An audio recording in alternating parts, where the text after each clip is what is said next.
皆さんごきげんよう、上川薫です。今回取り上げる話題は、日韓対決のランキング4つについてお届けしようと思います。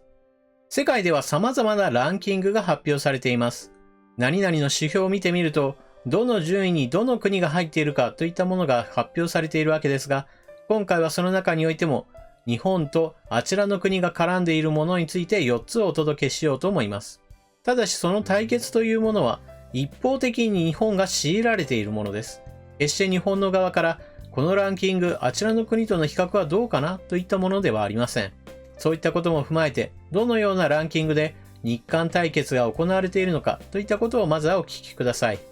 旅行観光競争力1位はスペイン。あちらの国は16位。日本は観光産業の国際競争力が世界140カ国、地域のうち総合ランキング16位という結果が出た。2017年19位に比べ3ランクアップしたというわけだ。世界フォーラムは旅行及び観光競争力2019と題する報告書を発表し、各国政府による観光政策、環境、安全性、文化遺産など14項目を評価し、2年ごとに順位をつけている。国家地域別ランキングを見ると、スペインが1位だった。以下、フランスが2位、ドイツが3位に入った。日本は4位、アメリカは5位、イギリスは6位であった。あちらの国はアジアの国家地域のうち4位で、アジアでは日本、中国、香港があちらの国よりも上位にランクインした。世界一安全な都市1位は東京、ソウルは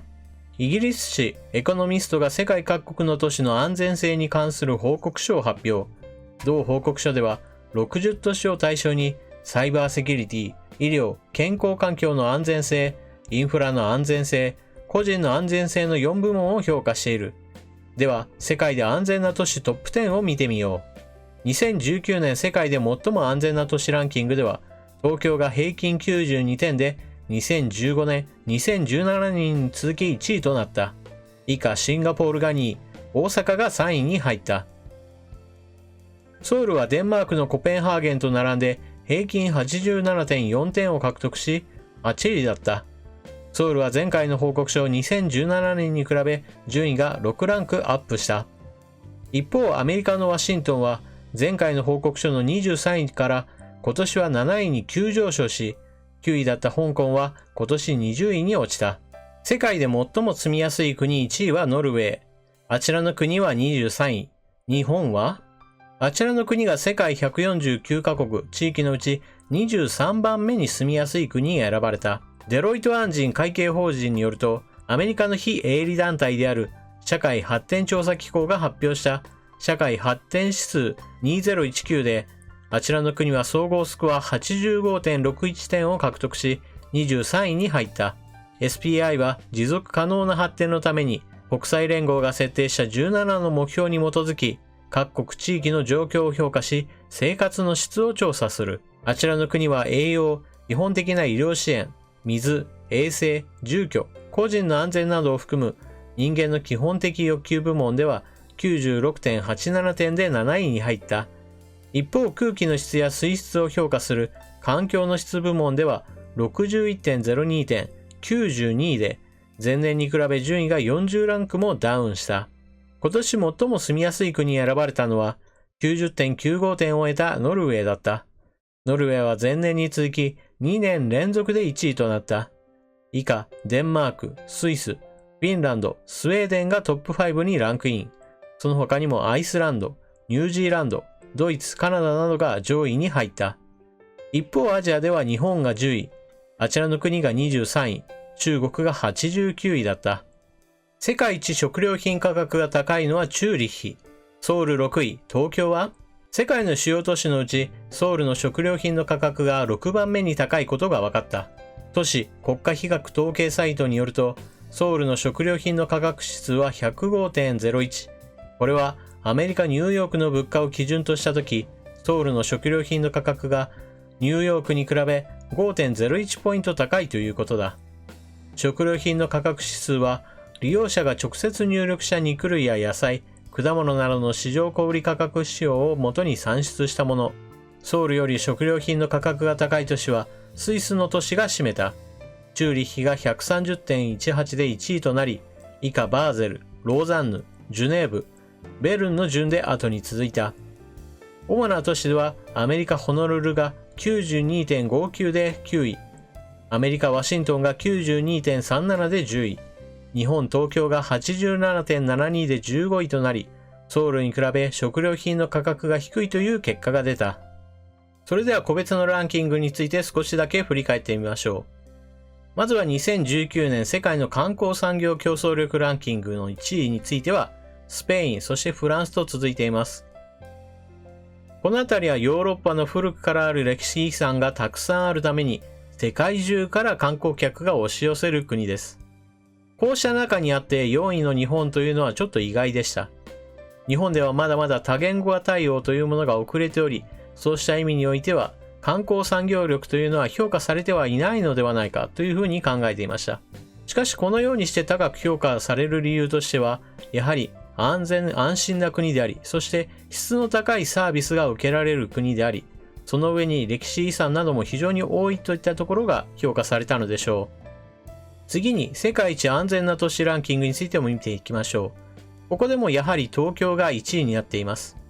これは日本という国の安心安全ないわゆる犯罪率の低さといったものについて高く評価されているのがやはり大きいでしょう。そういった意味においては日本という括りの中において東京だけではなく大阪が世界3位にも入っているというのもこれが国家としての日本が高く評価されていることの証明でしょう。それでは2019年世界で最も住みやすい国トップ10についても見ていきましょう。こちらでは上位にヨーロッパの国が並んでいます。これはおそらく社会保障制度の充実といったものが高く評価されているのではないかと私は思います。そういった意味において日本は社会保障制度においてはやはり北欧の手厚さに比べるとどうしても見劣りする面があるため、この順位に収まったというふうに考えられます。それでは最後に世界で食料品の価格が最も高い都市のランキングを見ていきましょう。こちらは1位から5位までがスイスが占めています。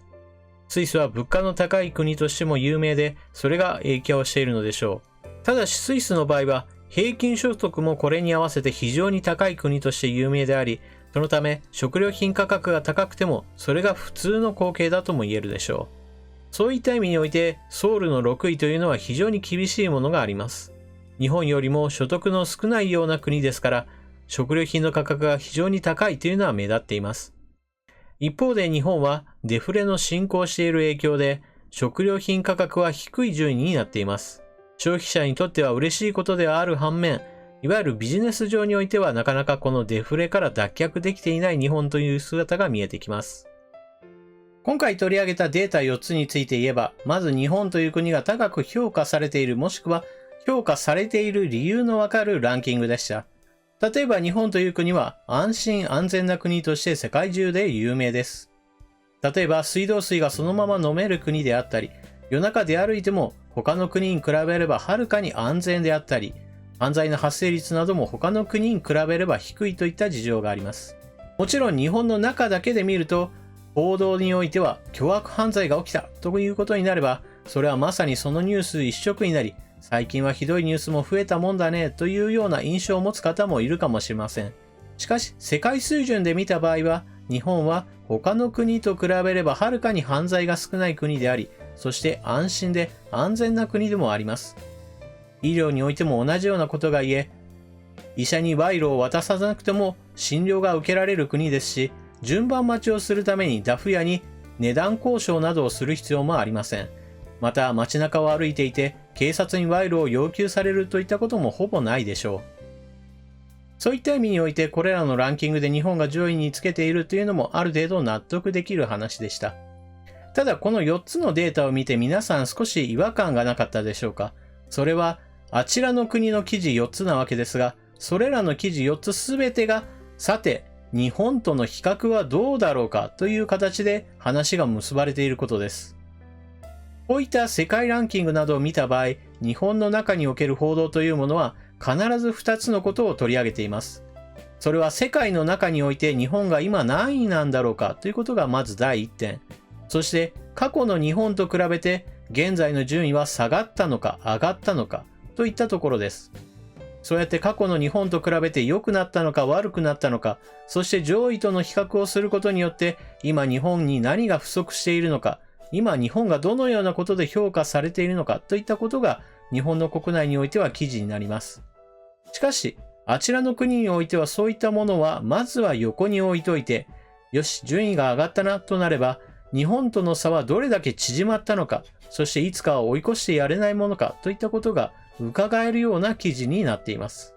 この4つの記事は朝鮮日報から引っ張ってきたものですが、それらの記事だけではなく、他のデータランキングなどにおいても、さて日本との順位はどうなっているのかなという具合にして記事が作られていました。つまりそれがあちらの国の基本形なのです。以前女性の作家があちらの国をどう表現するかといったところで話題になったことがありました。それは自殺願望のあるストーカーのようなものだといったようなことを言いました。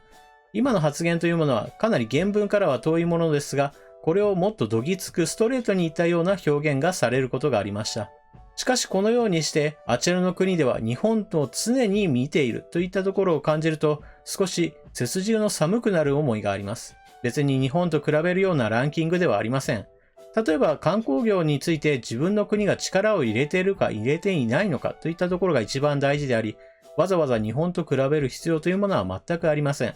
同じようにして住みやすい国かどうかっていうのは、まずは自分の国が良くなっているのか悪くなっているのかといったところが一番大事であり、わざわざ他の国と比べて、